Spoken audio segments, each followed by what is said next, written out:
Bismillahirrahmanirrahim. Assalamualaikum warahmatullahi wabarakatuh. Waalaikumsalam. Nah, kami dari kelompok 1 akan membahas tentang Tinja Wali. Di sini ada pertama saya sendiri, Cece Supriyadi, yang kedua Pak Tutut Eri, yang ketiga Pak Tri Pepri Alfian, yang keempat Pak Putu Subatia, yang kelima Pak Joko Tri Asdianto. Yang pertama akan kita jelaskan di sini terkait pengaturan lalu lintas. Pemberitahuan kepada pengguna jalan bagaimana di mana mereka dapat berhenti bergerak, terutama dalam kemacetan atau keadaan darurat. Macam-macam pengaturan lalu lintas. Yang pertama dengan isyarat tangan, yang kedua dengan menggunakan fluid, yang ketiga dengan menggunakan apil, yang terakhir bisa dengan isyarat. Ya. Dengan menggunakan apil ada 3 warna. Yang pertama bisa warna merah, warna oranye, kemudian warna hijau. Ya. Kemudian dengan isyarat tangan ada 12 gerakan lalu lintas dengan rumus 5-3-2-2. Apa 5 itu? 5 stop, 3 jalan, 2 percepat, dan 2 perlambat. Ya. Contoh isyarat tangan 12 gerakan lalu lintas itu kami contohkan. Ya. Akan diingat sama Bapak ini. Yang pertama, stop semua jurusan dengan tiupan panjang. Kemudian yang kedua yaitu stop dari arah tertentu.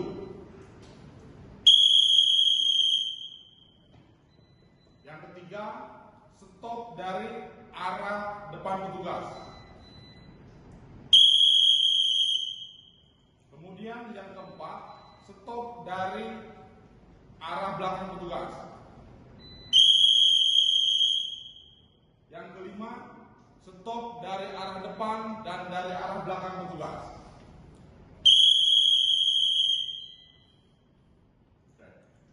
Yang keenam, menjalankan kendaraan dari arah kanan petugas.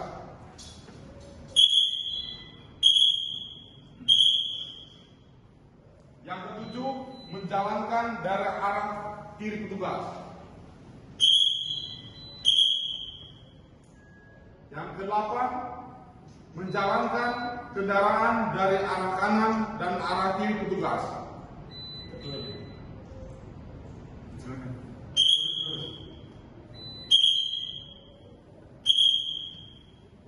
Kemudian mempercepat dari arah kanan petugas.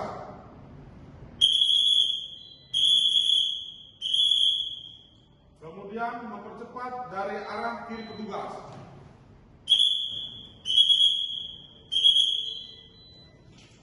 Selanjutnya yang 11 yaitu gerakan memperlambat dari arah depan petugas.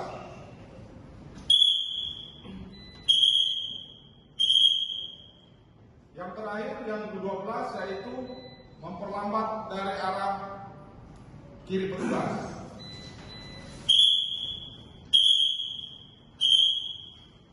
Ya, itu yang pertama terkait pengaturan lalu lintas. Yang kedua akan dijelaskan sama Pak Erik terkait penjagaan lalu lintas. Silakan kepada Bapak Erik, waktu dan tempat kami persilakan. Terima kasih Pak Sigit dan ketua tempatnya. Mohon izin Komandan dan Senior, kami akan menjelaskan kegiatan Tinja Wali, yaitu tentang penjagaan lalu lintas. Penjagaan adalah kegiatan pengawasan lalu lintas pada tempat-tempat tertentu yang diadakan sesuai kebutuhan, terutama bersifat pencegahan dalam rangka perlindungan, pengayoman, dan pelayanan terhadap masyarakat pengguna jalan. Bila ada menemukan pelanggaran lalu lintas maupun laka lantas, segera mengambil tindakan kepolisian sesuai prosedur dan peraturan perundang-undangan. Pos penjagaan lalu lintas ada 2, yaitu pos tetap dan pos sementara. dalam pelaksanaan tugas lalu lintas agar dilengkapi administrasi berupa sprint tugas dan laporan hasil pelaksanaan tugas. Mohon izin Komandan dan Senior, di tempat kami di Polda Nusa Tenggara Timur biasanya apabila ada pekerjaan jalan seperti pekerjaan jalan rusak, jalan berlubang, jalan bergelombang maupun pengaspalan, itu wajib yang memiliki proyek tersebut melaporkan dan meminta izin kepada Polres terdekat agar kami menyiapkan petugas polisi lalu lintas yang melekat sampai dengan proyek tersebut selesai. Kenapa? Karena pada saat pengerjaan proyek jalan sering terjadi baik kemacetan lalu lintas maupun kecelakaan. Jadi tujuan polisi tersebut untuk menghindari dua hal tersebut, dan pada saat proyek pengerjaan diadakan di jam-jam macet seperti berangkat atau pulang sekolah maupun berangkat atau pulang masyarakat yang sedang bekerja, maka polisi yang melekat tersebut melakukan pengalihan arus agar tidak terjadi kemacetan. Dan kami juga dari unit Kamsel biasanya memberitahukan atau memberi masukan terhadap pekerja proyek maupun anggota lalu lintas yang melakukan pengamanan, kalau bisa di proyek tersebut dikerjakan pada malam hari agar tidak yaitu tadi membuat kemacetan maupun kecelakaan lalu lintas.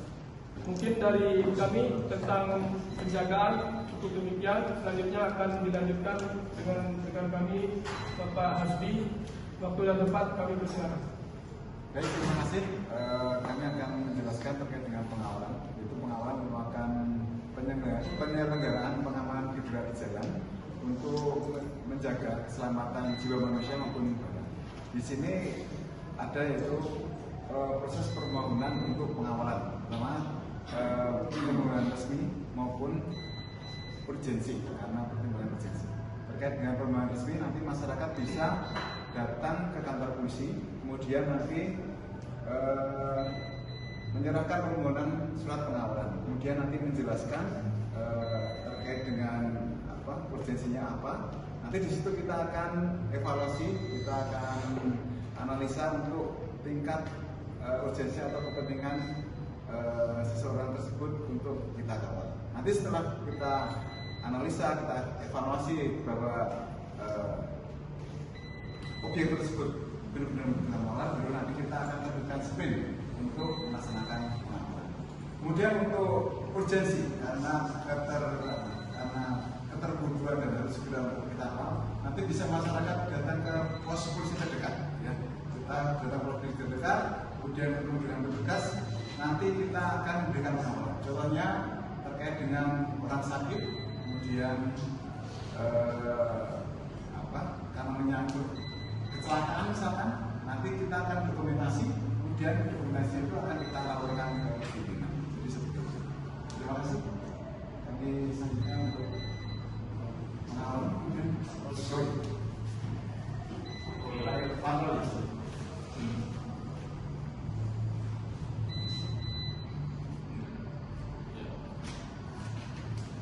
Jadi mohon izin rekan-rekan, jadi saya akan menjelaskan tentang patroli lalu lintas.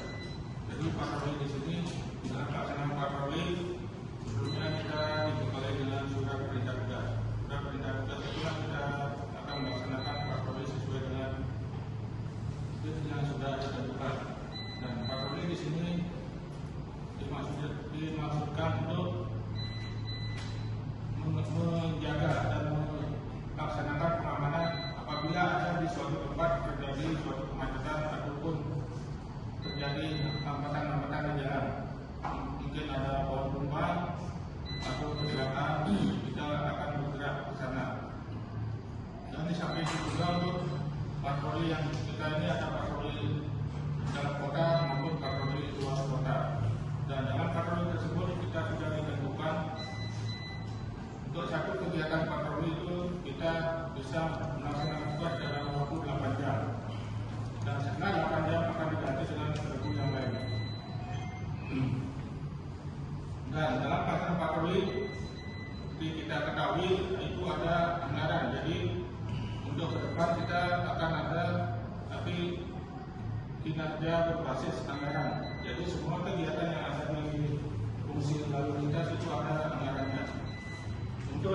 kami sendiri itu anggarannya ada dana satuan dan uang makan dan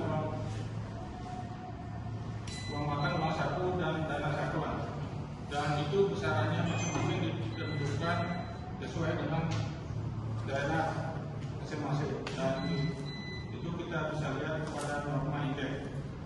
Norma indeks itu sendiri akan diterbitkan oleh Mabes Polri setiap tahun. Jadi setiap tahun itu kita bisa lihat indeks itu sama atau berbeda. Mungkin setelah ini itu aja yang bisa saya sampaikan, akan disampaikan. Baik, terima kasih Bapak Ibu sekalian admin yang di sini. Ya, mungkin itu sekian yang bisa kami sampaikan karena kecuali pengaturan penjagaan pengawalan Bapak. Jadi Bapak-bapak Ibu yang mungkin membutuhkan pengawalan dari kami, silakan menghubungi Bapak Cece sebagai administrator. Ya, beliaunya welcome. Bapak Ibu jika mempunyai hajatan atau apapun, mau pawai budaya silakan, kita siap mengawal. Ya, apabila Bapak tidak punya alat komunikasi, kita bisa meminjamkan HT. Tahu HT? HT itu hondet talkie, jadi bisa calling tanpa menggunakan HT. Sekian Bapak, terima kasih. Wassalamualaikum warahmatullahi wabarakatuh. Mohon izin menambahkan sedikit Bapak-bapak terkait penjagaan. Kami tidak menutup kemungkinan, ulangi, kami tidak hanya fokus untuk memberikan pelayanan tentang penjagaan atau melekat tentang pengerjaan jalan saja. Apabila bapak-bapak hendak atau memiliki kegiatan seperti nikah, lahiran, kemudian pesta wisuda maupun kedukaan, kami bisa menyiapkan alat maupun anggota yang lengkap, alat seperti barikade untuk rekayasa jalan, kemudian anggota kita siapkan sampai dengan acara selesai. Tentunya bapak-bapak juga harus mengantongi izin keramaian dari Intel dan dari kelurahan setempat. Yang biasanya di daerah kami kegiatan tersebut hanya batas sampai pukul 24.00. Setelah pukul 24.00 acara wajib berhenti atau selesai agar tidak mengganggu istirahat dari warga di samping atau tetangga dari bapak-bapak sekalian. Mungkin dari saya itu saja. Terima kasih.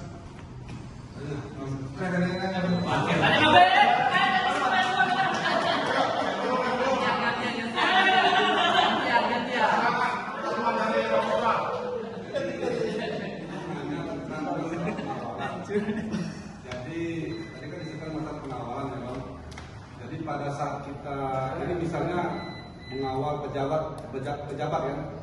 Jadi pada saat pengawalan itu telah dilaksanakan, tiba-tiba ada perubahan jalur, Bang. Di mana cara mengatasi bagi pengawalan itu pada saat diberitahu bahwa berubah. Nah, situasi bagaimana tanggapan untuk seorang pengawal untuk mengatasinya, Pak? Pada saat jalan apa masih stay? Nah, jadi Bang, sekarang sudah jalan, lagi jalan. Jadi pada saat sudah jalan, perubahan jalur. Jadi mungkin mestinya ke gedung itu berubah ke tempat lain. Gimana cara mengatasi perubahan itu, situasi itu? Jadi kita sebagai